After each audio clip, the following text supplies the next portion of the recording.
My father suggested a matchmaking meeting, and I went with a casual attitude. But when I saw her, who had courageously come to meet me, I felt ashamed of myself. I realized I wasn't ready to express my true feelings to her just as I was then. I'm Michael Williams, 28 years old. Living alone with my father. My mother passed away a few years ago, so it's just the two of us, which can be a bit gloomy. My work was in the construction industry. I worked as an employee at the company where my father was the president. It was during my job search that I decided to take over my father's company in the future. Until then, neither my late mother nor my father ever told me to take over. They let me do whatever I wanted. When I seriously thought about working, I wanted to be as reliable as my father, so I decided to follow in his footsteps. It's not an easy path, he said sternly, crossing his arms, but I remembered he seemed a bit pleased. I started with no knowledge of anything at all. I crammed in skills and knowledge desperately. My supervisor, who acted as my trainer, scolded and yelled at me almost every day, but now he recognizes me as a good partner. My father usually doesn't praise me to my face, but when he's drunk, he called me his pride and joy. I was working hard in my job, aspiring to be like my father, whom I respect. Anyway, Michael, do you have a significant other that you would consider marrying? One day at night, my father asked me after coming back from a business social. Well, no, not at the moment. I replied. I was not very good at talking to women and shy about romance. Because I had been so focused on work, as I got older, it was even harder for me to step into a relationship. He must have been worried about me. Thinking so, I responded casually, then can I talk to you for a second, he prompted. Today, I had a drink with Mr. Thompson of Thompson Construction, a subcontractor, he said. Then my father showed me a photo on his phone. This is Mr. Thompson's daughter. Why don't you meet her for a matchmaking date? A sudden proposal for a matchmaking date. I was surprised that such a proposal would come to someone like me. But I wasn't very enthusiastic about matchmaking. Moreover, I almost burst out laughing, thinking that she was out of my league. She had beautiful long hair and distinct facial features. Her gentle demeanor made her seem like a popular beauty. Such a beautiful woman doesn't need to go on a matchmaking date, does she? I thought my father would laugh and agree, that's true. But my father looked sad and started talking about her, by saying, actually, you know. It turned out that Mr. Thompson's daughter had a hearing disability, and because of that, she herself had given up on marriage. While marriage wasn't everything, Mr. Thompson had muttered today that he wanted her to have a family and be happy. How about just meeting her, he suggested. Honestly, I wasn't keen on matchmaking. But I was attracted to her just from her looks, and she was exactly my type. I added a condition that if we could avoid the formalities of a traditional matchmaking date, well, if we just meet. I replied somewhat indifferently to my father, but inside, I was looking forward to seeing her. On the day of the meeting, Mr. Thompson also said that everyone would be nervous if they were too formal, so we decided to meet in casual attire. Still wanting to look a bit nice, I wore one of my favorite jackets. The place was a fancy restaurant that my father and Mr. Thompson frequent. We had reserved a private room. Arriving a bit early, I waited for Mr. Thompson and his daughter. As I heard the staff's voices from beyond the door, Mr. Thompson and his daughter entered with nervous expressions. We exchanged greetings, but I was captivated by her beauty, which was even more striking than in her photos. She was petite and had sheer skin. Her elegant demeanor was instantly noticeable, and it made my heart skip a beat. Nice to meet you, this is Sophia, my daughter. Mr. Thompson introduced her, and as she looked at his expression, she turned towards me and said in a soft, slightly hoarse voice, Nice to meet you. I'm Sophia. I introduced myself to them too, and we started with some light small talk. That was the only time I heard Sophia's voice during the meeting. She smiled gently while occasionally looking down and then up again. I, too, was mostly nodding along to the conversation between our fathers. Whenever our eyes met, I would return her smile, but I started to worry if she was getting bored. She looked around at everyone's faces and then down, maintaining a smile so as not to disturb the mood. I was worried she might be pushing herself too hard and was thinking about how to communicate with her when it happened. Michael, I assume you've heard about Sophia's hearing impairment, right? Mr. Thompson's voice, which had been lively, suddenly took on an anxious tone. I am aware, but not in detail. As I said this, Sophia's expression clouded over, and she looked down. It seemed she realized the conversation had turned to her, judging by Mr. Thompson's expression and demeanor. She seemed to be biting her lip. I was concerned about her demeanor, but I listened attentively to Mr. Thompson. Sophia used to hear normally. During middle school, she began not to notice when friends called her, indicating changes in her hearing. By high school, she was using hearing aids, but her hearing continued to deteriorate. Now an adult, she cannot hear at all in both ears. She could speak if she wanted to, but she had become afraid to use her voice and hardly ever spoke up. Even after Mr. Thompson finished explaining, she looked down and kept her lips tightly closed. Worried, I asked, "Sophia, are you okay?" She looked up suddenly with a startled expression. "We can communicate without any problems using that, right?" I smiled and pointed at that. Though I couldn't see Sophia's lap, she probably had something there. She gently placed her phone on the table. On the screen, the words I had just spoken were displayed. Using an app on her phone that converts voice into text, she was listening to every conversation. The reason she occasionally looked down earlier was to check the screen. When Mr. Thompson was talking about her past, I noticed her biting her lip and tensing her shoulders when he was talking about something painful for her, even though she was not supposed to hear the content. I had wondered how she knew what was being said, but I caught a glimpse of the phone she was holding in both hands when I shifted my posture. "You caught me." Sophia typed on her screen and showed it to me. I laughed in response, and she returned the biggest smile of the day. Seeing her bright expression, Mr. Thompson also smiled warmly. "Shall we eat?" My father called out, and we began the meal. It proceeded like a regular dinner, without any stiff questioning. The fathers ended with, "Let's have dinner again sometime," and Sophia and I exchanged a casual, "See you," with a wave as we concluded the day. Back home, my father immediately asked, "How was it?" When I inquired if he meant whether to pursue the matchmaking, he nodded, "Yes." Of course, there is the issue of hearing impairment, and you might not have been able to have a great conversation with her, but you will get to know each other better from now on, and she seems honest and pretty. He reflected positively on the day. But I was overwhelmed by various thoughts, all pressing down on my hesitant. After pondering for a while, I told my father, "I think I'll pass." My father must have expected me to agree. His smiling face quickly turned to anger. "Don't you feel ashamed of yourself? Are you prejudiced?" "That's disgraceful," he exclaimed. He pressed on, accusing me of appearing uninterested from the start, and not trying to engage with Sophia during the meal, thinking it was because of her hearing impairment. "I didn't think you would care about that. If your mom saw you now, she would be sad," he sighed, disheartened. I wished he wouldn't jump to conclusions. "No, Dad, you've got it all wrong. Didn't you see?" The reason I declined it wasn't what he thought. My late mother used to work at a school for special education.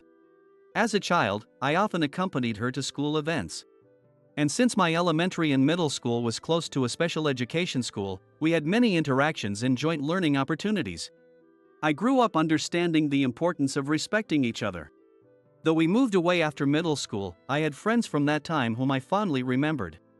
So I had no prejudices about Sophia's hearing impairment. The reason I declined it wasn't for reasons like that. You saw the look on Sophia's face today. She was trying her best to smile, but it looked like she was having a hard time. I think she must have had a lot of courage to come. I feel ashamed of myself for accepting the matchmaking with such a light heart. I should have thought about it more carefully. "I don't think either of us are ready for marriage," I explained. My father looked disappointed and muttered, "You don't have to decline." But I insisted, "Please let me decline this once. I need more time to think it through," and I looked him straight in the eyes. Then, my father quietly nodded and said, "I understand." The next day, I conveyed my decision to Mr. Thompson. He seemed saddened but accepted my feelings. A few days later, on a Friday, which was a compensatory day off for me, I went to Thompson Construction. I was there to meet Sophia, who worked as an office clerk. I had informed Mr. Thompson beforehand. When I discussed with Mr. Thompson that I wanted to give something to Sophia, he suggested that it would be easier for us to meet at the company rather than meeting privately. She didn't know I was coming today. I thought it might make her uncomfortable if I told her in advance, so I decided to surprise her. Mr. Thompson greeted me, saying, "Hi Michael, glad you to come." Then he said, "I'll go get Sophia, so wait here." And then he tapped me on the shoulder, just a little bit harder. It was like he was giving me a shout out. Sophia appeared from the back of the office, surprised. To her surprise, "Thank you for the other day. And this is for you." I told her briefly, so she could read it with the movement of my mouth, and handed her the letter I had written. She seemed perplexed by the suddenness, but Mr. Thompson facilitated a moment for us to talk. We went to a small park near the office and sat on a bench. "Please read this now." I gestured towards the letter. Sophia carefully raised the letter and ticket I had enclosed with it to her face, making a gesture as if to say, "I'll read it." She gently opened the envelope, her eyes widening at the ticket inside. Looking at me with blinking eyes, she held the letter in her left hand and the ticket in her right. Raising her left hand to her face, she signaled, "I'll read the letter first," and quietly read through it. In the letter, I apologized for declining the matchmaking, worried that I might have forced her into a situation she wasn't comfortable with. I expressed my happiness at having shared a meal and included the ticket as a token of my appreciation. After reading, she folded the letter, mouthing "thank you." Then she took out her phone, typed something, and showed it to me. "Thank you for the letter. First, I want to say thank you. Having a hearing impairment, I'm not good at interacting with people. I was anxious about what I would be asked the other day. But you didn't ask about my hearing at all, which was a first for me. You spoke in a way that I could respond with nods or shakes of my head, which made me feel relieved. Thank you." Sophia typed this and showed it to me, and after I read it, she mouthed, "Thank you again," smiling brightly this time as she held up the ticket. Then started typing again. I was curious about this art exhibition, but I was too anxious to visit it alone. "By the way, how did you find the standby screen on my phone? I was pleasantly surprised to know that you also like the paintings," she wrote.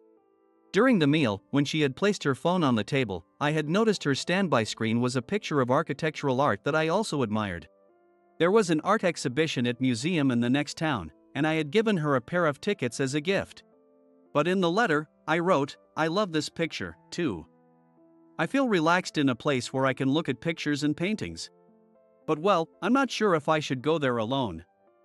I guess I was a bit of a schemer when I wrote that part. Sophia pointed to that part of the letter, chuckling and shaking her shoulders with laughter. Then she typed something into her phone hesitantly and showed me the screen. "Is this an invitation for a museum date?" Reading those words, I felt my face heat up. But it was okay since she laughed while shaking her shoulders. It seemed like Sophia's tension had eased a bit, and I felt relieved.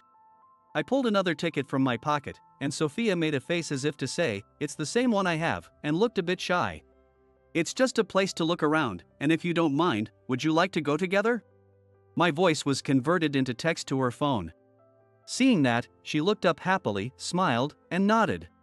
The following Sunday, Sophia and I went to the art exhibition. We quietly looked at paintings and photos, signaling each other with our eyes when we found something wonderful or liked something. Just smiling with our mouths or nodding. After slowly walking through the museum, we bought coffee from a coffee shop and sat in the outdoor seating area. Today, I had something serious I wanted to share with her if I got the chance. "May I talk about something serious?" Seeing my earnest expression, Sophia also looked serious, alternating glances between my face and her phone screen. I took a deep breath and began to speak slowly. I declined the matchmaking, but in reality, I was seriously thinking about the future. "Sophia, you have a charm that draws people in. I especially like your smile. I want to see more of it. I was happy when we discovered a shared interest, and I enjoyed being with you today. I want to talk more with you. But I'm worried it might lead you to distress if we get closer. In school, I became friends with a kid with special needs. But he left saying we were different. He didn't want to be a burden. I just wanted to talk more and be closer to him. I'm not comparing that boy to you, Sophia, but I don't want to hurt you by my desire to get closer. Still, I want to talk more with you, Sophia." After saying this, our eyes met. My hands were a little shaky, but I raised them to my chest level, mustered my courage, and tried to convey my feelings. Sign language, just a little. But would you mind? I showed her some sign language. Actually, I was afraid to show this sign language. The friend with special needs once said I was mocking them because I was able-bodied. I had learned a little sign language in middle school as a way of communication. But that had hurt someone before. Though now we have convenient phone apps that convert voice to text or allow for quick typing. Sign language still allows for face-to-face communication and easier expression of feelings. I realized its value when I saw Mr. Thompson and Sophia using sign language effortlessly during their conversation at the end of that meal. I was unsure what she would think, but I felt sign language was the best way to convey my feelings. I haven't done it in years, so I've forgotten a lot, but I want to learn sign language again because I want to talk more with you. My thoughts appeared on the phone screen. Sophia stared intently at it. After a while, she looked up. Her eyes brimming with tears, but she showed a smiling face. "Thank you," she replied in sign language. Indeed, Sophia's smile was the best. Seeing her happy and enjoyable expressions made me want to strive to communicate better with her. From that day, Sophia and I started exchanging emails, going out for meals, and gradually getting closer. We shared our fears and experiences from the past. Sophia explained how her worsening hearing had led to misunderstandings or others thinking she was ignoring them. She said that people were leaving her because of her hearing impairment, which was sometimes a hassle for those who could hear properly. Even though she knew the cause was her inability to hear, it was hard for her to receive and convey words. And she became more and more afraid to interact with others.